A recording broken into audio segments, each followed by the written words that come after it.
प्रिय विद्यार्थियों, जैसा कि हमारी चर्चा थी अमेरिकी स्वतंत्रता संग्राम या क्रांति। इस क्रांति के कौन कौन से कारण निहित थे, उन कारणों पर हमारी चर्चा जारी थी।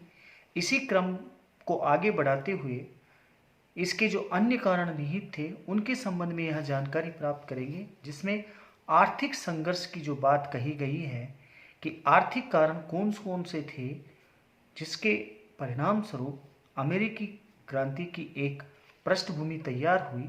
इसके साथ साथ जो व्यापारिक कारणों के अलावा यहाँ कुछ राजनीतिक कारण थे और उस समय अमेरिका के अंदर जो औपनिवेशिक सरकार के द्वारा जिस प्रकार के एक्ट का प्रावधान किया गया, कौन कौन से एक्ट लाए गए, उन एक्टों के आने के बाद क्रांति से जुड़े हुए लोगों की जो प्रतिक्रियाएं थी वो किस प्रकार की थी और उन्होंने इस सरकार के विरुद्ध अर्थात औपनिवेशिक सरकार के विरुद्ध अपना संघर्ष जारी रखा और अंततः अपने आप को औपनिवेशिक सरकार से मुक्ति प्राप्त की।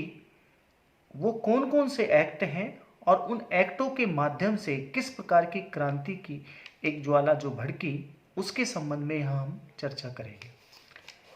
आर्थिक संघर्ष की यदि हम बात करें तो ब्रिटिश सरकार एवं अमेरिकी उपनिवेशवासियों के मध्य जो संघर्ष हुआ, उस संघर्ष का एक ये महत्वपूर्ण कारण था और आर्थिक प्रश्नों को लेकर ब्रिटेन एवं अमेरिकी उपनिवेशों को अपने वाणिज्यवादी सिद्धांत के अंतर्गत माना गया है।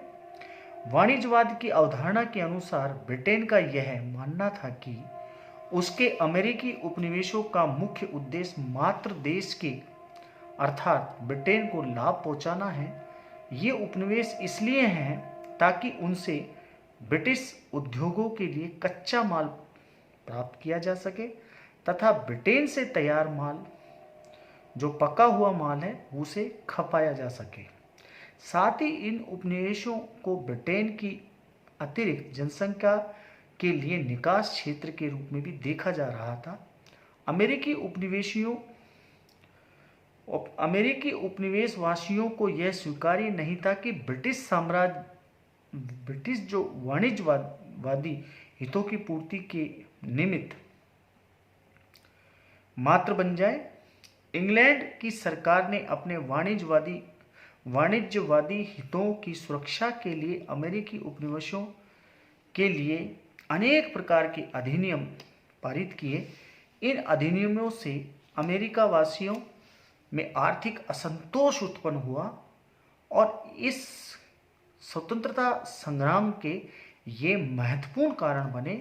कुछ ऐसे अधिनियम जो कि ब्रिटिश औपनिवेशिक सरकार के द्वारा जो बनाए गए, उनके कारण जो यहाँ के जो लोग थे उन लोगों में बहुत ज़बरदस्त प्रतिक्रिया हुई। वो कौन कौन से अधिनियम हैं उनकी हम यहाँ चर्चा करेंगे। पहला है नौ संचालन कानून। प्रारंभ से लेकर 7 वर्षीय युद्ध तक ब्रिटिश संसद ने ब्रिटेन के वाणिज्यवादी हितों को संरक्षण नौ संचालन नेविगेशन कानून के माध्यम से करने का प्रयास किया। समय समय पर पारित किए गए नौ संचालन कानूनों के 3 उद्देश्य थे।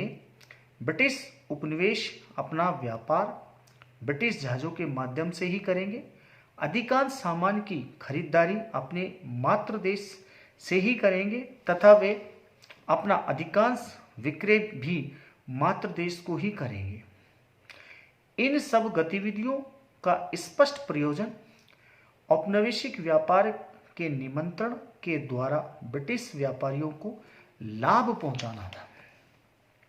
ब्रिटिश सरकार द्वारा प्रथम नौसेना जो कानून है वर्जीनिया राज्य की स्थापना के बाद पारित किया गया। 1620 में इंग्लैंड की सरकार ने यह आदेश जारी किया कि वर्जीनिया की तंबाकू का निर्यात केवल इंग्लैंड को ही किया जाएगा और उसका प्रेषण कार्य अंग्रेजी जहाज़ों के द्वारा ही किया जाएगा। लेकिन यह नियम अधिक समय तक लागू नहीं किया जा सका। 1650 में ब्रिटेन में कॉमनवेल्थ की सरकार ने एक नौ संचालन कानून पारित किया, जिसके अंतर्गत ब्रिटिश उपनिवेशों के साथ विदेशी जहाजों द्वारा किए जाने व्यापार पर प्रतिबंध लगा दिया। लेकिन इस नियम को गंभीरता से लागू करने का प्रयास नहीं किया गया। 1660 में एक नया कानून आया, नौ संचालन कानून पास किया गया, जिसमें यह घोषणा की गई कि सारा औपनिवेशिक व्यापार ब्रिटिश या उपनिवेशीय जहाजों के माध्यम से किया जाएगा तथा अमेरिकी एवं वेस्ट इंडियन उपनिवेशों में होने वाली कुछ निश्चित वस्तुओं, जिनमें तंबाकू, चीनी भी शामिल है, का निर्यात केवल इंग्लैंड को ही किया जाएगा। 1663 में ब्रिटिश संसद ने उक्त कानून में एक स्टेपल अधिनियम जोड़ दिया, जिसके अनुसार ब्रिटिश उपनिवेशों पर इंग्लैंड के अलावा अन्य देशों से की जाने वाली प्रत्यक्ष खरीद पर प्रतिबंध रहेगा।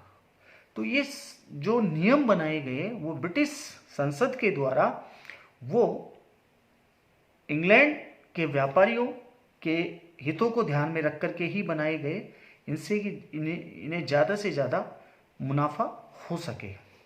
व्यापारिक एवं औद्योगिक नियंत्रण।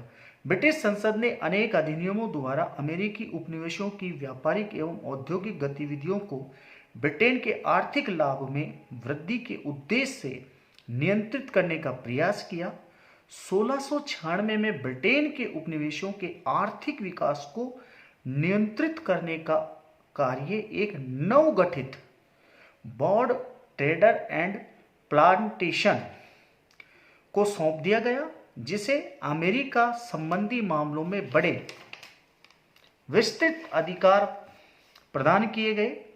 ब्रिटिश सरकार ने क्रमशः उपनिवेशों से निर्यात की जाने वाली लगभग सभी संपूर्ण वस्तुओं, जिनमें वो वस्तुएं कौन कौन सी थी, मछली, अनाज एवं रम को छोड़कर, का निर्यात सिर्फ इंग्लैंड को ही किया जाना अनिवार्य कर दिया गया। मात्र इंग्लैंड को ही निर्यात की जाने वाली वस्तुओं की सूची में तंबाकू, चावल, लकड़ी, लोहा तथा चमड़ा जैसे महत्वपूर्ण वस्तुएं शामिल थी। इसके अतिरिक्त अमेरिकी उपनिवेशों की औद्योगिक प्रगति को नियंत्रित करने का प्रयास किया गया। 1699 में ऊन संबंधी अधिनियम द्वारा उपनिवेशों को ऊनी वस्तुओं के निर्यात की मनाही कर दी गई और 1732 में एक कानून के द्वारा यह भी प्रतिबंध लगाया गया कि अमेरिकी उपनिवेशों के टोप निर्माताओं पर लागू किया गया और 1750 में कानून द्वारा अमेरिकी उपनिवेशों में लोहे की वस्तु के उत्पादन को सीमित व नियंत्रित कर दिया गया। इन अधिनियमों के अतिरिक्त जो सीरा अधिनियम जो 1733 में आया, अमेरिकी उपनिवेशवासियों के लिए सबसे अधिक कटु 1733 का सीरा अधिनियम था, जिसमें स्पष्ट उद्देश्य अमेरिकी उपनिवेशों एवं फ्रांस तथा स्पेन द्वारा अधिकृत वेस्टइंडीज के मध्य होने वाले अत्यंत लाभकारी व्यापार की समाप्ति था। इस अधिनियम द्वारा अमेरिकी उपनिवेशों के लिए विदेशी क्षेत्रों में सीरे, चीनी तथा स्प्रिट के आयात पर भारी कर लगा दिया गया, जिसका प्रयोजन यह था कि उपनिवेशों के व्यापारी उक्त वस्तुओं को ब्रिटिश व्यापारियों से ही खरीदेंगे। उपनिवेशवासियों के लिए यह एक राहत की बात थी कि सीरा अधिनियम को सख्ती से लागू करने का प्रयास नहीं किया गया, लेकिन इस स्थिति का लाभ उपनिवेश के आम आदमियों को कम तथा तस्करों को अधिक मिला। नौ संचालन कानूनों तथा व्यापारिक एवं औद्योगिक नियंत्रण अधिनियमों के फलस्वरूप अमेरिकी उपनिवेश को निर्यात से मिलने वाली आमदनी कम हो गई एवं आयात की वस्तुओं पर उनका खर्चा अधिक बढ़ गया। निर्यात हो या आयात दोनों ही अवस्था में अमेरिकी उपनिवेशवासी नुकसान की स्थिति में आ गए। ब्रिटिश सरकार द्वारा कानून इंग्लैंड में तैयार करवाए जाते थे, उनमें मातृ देश के हित को सर्वोपरि मानकर उपनिवेशों को आर्थिक व्यवस्था तदनुसार नियंत्रित कर दी गई। 1764 में पूर्व इंग्लैंड के उपनिवेशों में पैसा प्रत्यक्ष कर के द्वारा इकट्ठा करने का प्रयास नहीं किया गया, उसे औपनिवेशिक व्यापार के नियंत्रण से पर्याप्त लाभ प्राप्त हो रहा था। इसके अलावा जो अन्य अधिनियम की जो बात की गई है उनमें शुगर एक्ट जो 1764 के अंदर आया। शुगर एक्ट वस्तुतः 1733 के शीरा कानून का ही एक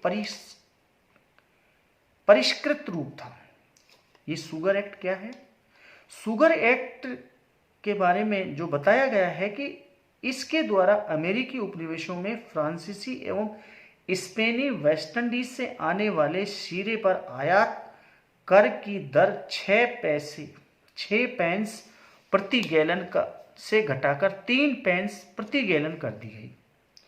कर को घटाने के पीछे उद्देश्य कर वसूली को सरल एवं व्यवहारिक बनाना था, क्योंकि 6 पेंस प्रति गैलन का पुराना टैक्स बहुत भारी होने के कारण वसूल करना संभव नहीं था। शुगर एक्ट के माध्यम से गैनविल का उद्देश्य चुंगी की वसूली से राजस्व की प्राप्ति करना था, जबकि पूर्ववर्ती शीरा कानून का मुख्य उद्देश्य चुंगी से आय प्राप्त करना नहीं था, बल्कि उपनिवेशों को इंग्लैंड से शीरा खरीदने के लिए विवश करना था। शुगर एक्ट में इस कानून को सख्ती से लागू करने की व्यवस्था भी की गई तथा ब्रिटिश सतर्कता अधिकारियों को यह स्पष्ट निर्देश दिया गया कि इस कानून को तोड़ने वाले जहाज पकड़ लिए जाएं और शुगर एक्ट के माध्यम से वास्तविक चुंगी वसूल की जाए। अमेरिकी उपनिवेशियों को बड़ी नाराजगी हुई और ब्रिटिश सरकार द्वारा इस प्रकार के कर वसूल को वे अनुचित मानते थे। उन्हें सिर्फ आर्थिक असंतोष ही नहीं था, मानसिक भी था।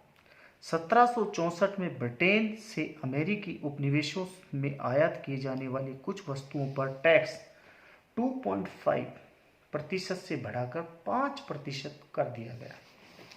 उपनिवेश से आयात किए जाने वाले अमेरिकी उपनिवेश से जो आयात किए जाने वाले शीरे व अन्य वस्तुओं पर आयात कर की कड़ाई से वसूली करने के लिए सीमा शुल्क अधिकारियों को सहायता देश या सर्च वारंट प्रदान किए गए, जिसके आधार पर तस्करी के सामान के संदेह में किसी भी जहाज, गोदाम या किसी भी व्यापारी के घर पर जब चाहे तलाशी ली जा सकती थी और उसका बड़ा विरोध किया गया।